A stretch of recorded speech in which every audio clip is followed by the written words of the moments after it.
തിരുവനന്തപുരം നെയ്യാറ്റിൻകരയിൽ മണ്ണിടിഞ്ഞു വീണ് മണ്ണിനടിയിൽ കുടുങ്ങിയ ആളെ പുറത്തെടുത്തു. നെയ്യാറ്റിൻകര ആലത്തൂർ സ്വദേശി ഷൈലനാണ് മണ്ണിനടിയിൽ കുടുങ്ങിയത്. 1.5 മണിക്കൂർ നേരത്തെ രക്ഷാപ്രവർത്തനത്തിന് ശേഷമാണ് പുറത്തെടുത്തത്. മാനസയുണ്ട്. മാനസ, കൂടുതൽ വിവരങ്ങൾ. ഒരു മണിയോടെയായിരുന്നു ഇത്തരത്തിൽ സംഭവം ഉണ്ടായത്. കെട്ടിട നിർമ്മാണത്തിനിടെ തൊഴിലാളി മണ്ണിനടിയിൽ കിടക്കുകയായിരുന്നു. ഏതായാലും 1.5 മണിക്കൂർ നേരത്തെ രക്ഷാപ്രവർത്തനത്തിന് ശേഷം ഇയാളെ പുറത്തെടുത്തു എന്ന് തന്നെയാണ് ആശ്വാസകരമായ വാർത്ത. നെയ്യാറ്റിൻകര ആലത്തൂർ സ്വദേശി ഷൈലനാണ് മണ്ണിനടിയിൽ കുടുങ്ങിയത്.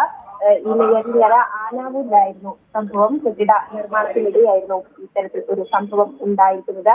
ഷൈലന്റെ അറസ്റ്റ് കീഴ്പോട്ട് മണ്ണിനടിയിലാവുകയും നാട്ടുകാർ വിവരം അറിയിച്ചതിനെ തുടർന്ന് പോലീസും ഫയർഫോഴ്സും എത്തി രക്ഷാപ്രവർത്തനം നടത്തുകയായിരുന്നു.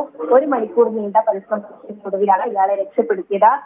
ആദ്യം രക്ഷപ്പെടുത്തുമ്പോൾ സാരമായ പരിക്കുകളൊന്നും സാരമുള്ളതല്ല എന്നായിരുന്നു അറിയാൻ സാധിച്ചത്. എന്നാൽ അല്പസമയം മുമ്പാണ് ഇയാളെ നെയ്യാറ്റിൻകര ജനറൽ ആശുപത്രിയിൽ നിന്നും മെഡിക്കൽ കോളേജ് ആശുപത്രിയിലേക്ക് വിദഗ്ധ ചികിത്സയ്ക്കായി മാറ്റിയിരിക്കുന്നത്. ഈ ഷൈലന്റെ വാരിയെല്ലിന് പൊട്ടൽ ഉണ്ട് എന്നാണ് നിലവിൽ അറിഞ്ഞിരിക്കുന്ന വിവരം. ഇതിനായാണ് വിദഗ്ധ ചികിത്സയ്ക്ക് ഇപ്പോൾ മെഡിക്കൽ കോളേജിലേക്ക് മാറ്റിയിരിക്കുന്നത്. ഏതായാലും ഇപ്പോൾ ആശുപത്രിയിൽ തുടരുകയാണ്.